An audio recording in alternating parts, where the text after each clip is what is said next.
안녕하세요. 오늘도 여러분의 성공적인 배팅을 위하여 열심히 분석하는 승부사리 철룡입니다. 100%의 적중률이 아니더라도 수익 실현할 수 있게끔 도와드리겠습니다. 저는 가입 권유 일절 없으며 모두가 배팅하는 데 필요한 자료를 무료로 배포해드리니 구독과 좋아요만 부탁드립니다. 감사합니다. 첫 번째 경기는 대한항공 대 현대캐피탈입니다. 먼저 대한항공은 삼성화재의 4연패를 안기고 연승을 달렸습니다. 대한항공은 지난 16일 오후 7시 인천계양체육관에서 열린 삼성화재와의 4라운드 마지막 경기에서 세트스코어 3대 0으로 셔사웃 승리를 챙겼습니다. 이로써 대한항공은 선두 우리카드와의 승점 차를 한 점 차까지 좁히는 데 성공했습니다. 높은 블로킹 라인과 날카로운 서브가 빛을 발한 경기였습니다. 대한항공은 최근 블로킹 득점이 급격히 줄면서 쉽지 않은 경기를 이어갔습니다. 그러나 이날 경기에서는 11개의 블로킹 득점을 만들어내며 높이에서 상대팀을 압도했습니다. 서브의 차이도 상당했고 공격진에서는 단연 무라드가 돋보였습니다. 무라드는 23득점을 올리며 팀 내 유일한 두 자릿수 득점자로 활약했습니다. 조재영과 정한용은 각각 9득점, 6득점씩을 기록하는 데 그쳤습니다. 다음 현대캐피탈은 39일 만에 연패의 늪에 빠졌습니다. 현대캐피탈은 지난 17일 오후 7시 홈 경기장인 천안 유관순 체육관에서 열린 OK금융그룹과의 올 시즌 네 번째 맞대결에서 세트스코어 1대 3으로 패배하며 연패를 이어갔습니다. 5연승 이후 주춤한 현대캐피탈은 9승 15패 승점 32점을 달성, 6위 자리에 머물고 있습니다. 리시브는 현대캐피탈이 월등히 안정적이었지만 그뿐이었습니다. 리시브를 제외한 공격, 블로킹, 범실 등의 부문에서 상대팀 OK금융그룹이 현대캐피탈에 크게 앞서는 모습을 보였습니다. 아흐메드는 27득점을 달성하며 팀의 공격을 이끌었습니다. 전광인과 허수봉도 각 17득점, 14득점씩을 기록하며 나쁘지 않은 득점력을 자랑했습니다. 다만 두 선수 모두 공격 성공률이 50%를 밑도는 등 공격 순도가 다소 떨어진 부분이 아쉽습니다. 결론부터 말하자면 대한항공의 승리를 예상합니다. 올 시즌 대한항공은 현대캐피탈전에서 4전 4승을 거두며 현대캐피탈의 강한 모습을 보였습니다. 반면 현대캐피탈은 이번 시즌 들어 대한항공을 상대로 한 세트도 따내지 못하다가 앞선 4라운드 맞대결에서 2세트를 따내며 반격에 도전했습니다. 하지만 마지막 세트에서 무너져 내리며 대한항공전 약세를 벗어나지 못했고 시즌을 거치면서 대한항공의 아웃사이드 히터진의 공격력이 크게 저하된 것이 약점이 되는 모양새입니다. 하지만 새 외인 선수 무라드가 한국 무대에 적응을 마치면서 팀 공격 안정에 큰 힘이 되고 있습니다. 따라서 강력한 날개 무라드를 앞세운 대한항공이 현대캐피탈을 다시 한번 제압하고 3연승을 달릴 것으로 전망됩니다. 대한항공의 승리를 추천드립니다. 두 번째 경기는 서울삼성 대 원주DB입니다. 먼저 삼성은 울산 현대모비스에게 대패하며 9연패에 빠졌습니다. 삼성은 28일 울산 동천체육관에서 현대모비스와 원정 경기를 펼쳐 78대 116으로 완패했습니다. 이로써 시즌 30회째에 도달하며 공동 8위 안양 정관장 고양 선호와 8경기로 벌어진 최하위에 머물렀습니다. 현 삼성의 문제점을 모두 드러내며 모든 부분에서 완패했습니다.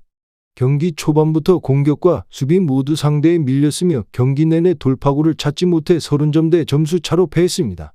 삼성엔 유망주가 많지만 이들의 성장이 정체됐으며 이들의 목까지 뛰어야 할 베테랑조차 버텨주지 못하고 있는 게 현실입니다. 이날 삼성 선수 전원이 부진했고 외국 선수 코피 코번과 이스마일 레인만이 두 자릿수 득점을 올렸지만 이들은 이외의 다른 부분에서 부진했으며 두 선수를 제외해 출전한 10명의 선수는 모든 부분에서 부진했습니다. 다음 DB는 역시 대구 한국가스공사에게 패하며 연패의 늪에 빠졌습니다. DB는 27일 대구체육관에서 열린 가스공사와의 원정 경기에서 73대 98로 완패했습니다.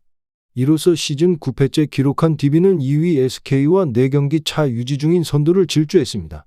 DB 공격 전개의 핵심 이선 알바노가 장염으로 컨디션이 좋지 않은 탓에 DB의 공격 흐름 전개가 매끄럽지 못했습니다. 이날 실책만 13번을 저질렀으며 내곽 득점은 단 12개로 그쳤습니다. 외곽에서 12개의 득점을 올리며 점수를 70점대까지 끌어올렸지만 전체적인 경기 내용은 선두팀답지 못했습니다. 이날 DB는 답답했던 공격 흐름으로 전반적으로 선수단 득점이 낮았습니다. 디드릭 로슨이 팀 내 최다 득점을 올렸지만 10점대에 불과하고 올 시즌 처음으로 서민수가 두 자릿수 득점을 올렸지만 두 선수를 제외한 10명의 선수가 한 자릿수 득점에 그치며 가수공사에 무릎을 꿇었습니다. 결론부터 말하자면 리그 내 양 극단에 있는 두 팀이 만납니다. DB는 선두 질주 중이지만 최근 팀 내 주 득점원인 로슨이 슛감의 기복을 보이기 시작하면서 전반에 선보였던 DB만의 공격 본능이 잘 나타나지 않고 있습니다. 여전히 강력한 우승 후보지만 전반기와 비교하면 후반기 DB의 공수가 아쉽습니다. 반면 삼성은 꼴찌 탈출 희망이 전혀 보이지 않고 있습니다. 삼성은 국내 선수들이 전체적으로 부진하며 중심을 잡아줘야 할 베테랑 이정현, 김시래는 제 몫을 해주지 못하면서 삼성의 기세를 반전시키지 못하고 있습니다. 원주 DB 프로미의 승리를 예측합니다. 비록 DB가 후반기 경기력에 아쉬움을 남기고 있지만 전력상 공수 모든 면에서 삼성보다 앞서 있습니다. 따라서 DB는 삼성을 잡고 연패 탈출과 동시에 삼성전 6연승을 질주할 것이며 삼성은 10연패 늪에 빠질 것으로 전망됩니다. 원주 DB의 승리를 추천드립니다. 세 번째 경기는 고양선호 대 창원 LG입니다. 먼저 선호는 28일 고양에서 열린 한국가스공사와의 경기에서 77대 76으로 역전 승리를 거뒀습니다. 13승 22패를 기록한 선호는 정관장과 함께 공동 8위로 순위가 올라갔습니다. 이날 친한우 오누아쿠는 22득점 14리바운드로 더블더블을 기록해 팀의 승리의 1등 공신이 됐습니다.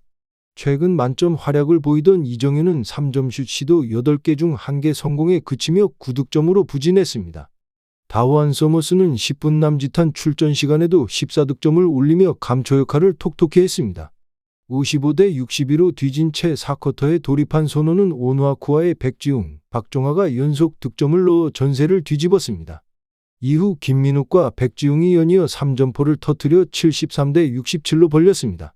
하지만 이내 동점을 허용했으며 선호는 작전 시간 이후 이정현이 득점에 성공했고 박종하가 종료 직전 자유투 2개를 모두 성공하면서 극적인 역전승을 거뒀습니다. 다음 LG는 28일 수원에서 열린 KT와의 경기에서 71대 68로 승리했습니다. 2연승으로 22승 13패를 기록한 LG는 KT와 승패가 같아지면서 공동 3위로 올라섰습니다. 이날 선발로 출전한 5명의 선수 중 4명이 두 자릿수 득점에 성공했습니다. 후안 텔로는 14득점 11리바운드로 더블더블을 기록했고 양홍석이 12득점 6리바운드 이재도와 이승우가 각각 11득점에 성공했습니다. 경기 종료 6초 전까지 69대 68로 쫓기던 LG는 이관희가 자유투 2개를 얻었지만 1개 성공에 그쳤습니다. 이때 양홍석이 공격 리바운드를 잡았고 문성군의 파울로 천금 같은 자유투 기회를 잡았습니다. 이후 양홍석이 자유투 1개를 넣으며 71대 68로 경기를 마무리했습니다. 결론부터 말하자면 선호가 연승 행진을 달리던 한국가스공사를 잡으며 2경기 만에 승리를 기록했지만 이번 시즌 LG에게는 약한 모습을 보이고 있습니다. 올 시즌 3번의 맞대결에서 LG가 모두 승리했고 지난해 11월 25일 경기에서 선호는 49득점에 그치면서 처참하게 패했습니다. 선호는 이정현이 줄곧 좋은 활약을 펼쳤지만 한국가스공사전에서는 컨디션 난조로 득점력이 저조했습니다. 3점슛 성공률이 36%인 LG를 상대로 외곽 싸움에서 승리할 수 있을지 미지수입니다. LG는 아셈마레이의 부재에도 KT를 상대로 승리를 거뒀고 이번 경기는 원정팀 LG가 승리할 가능성이 높아 보입니다. 창원 LG의 승리를 추천드립니다. 이상으로 분석 마치겠습니다. 지금 보신 영상은 초안 분석 내용이며 더욱 세밀한 분석 자료와 최종 조합픽을 원하신다면 구독과 좋아요 부탁드립니다. 프로토가 처음이신 분들 혹은 프로토를 좋아하는데 적중률이 낮으신 분들께서는 주저하지 마시고 전문가의 도움으로 수익률 극대화하시는 것을 추천드립니다. 토토는 단지 운으로 하는 게임이 절대 아닙니다. 모든 분야 전문가들이 존재하듯 프로토도 전문가들이 존재합니다. 경기 전 다양한 분석 자료 확인 필수이며 가장 중요한 정보력이 수익의 90% 이상 지분을 차지하고 있습니다. 영상 시청해 주셔서 감사합니다.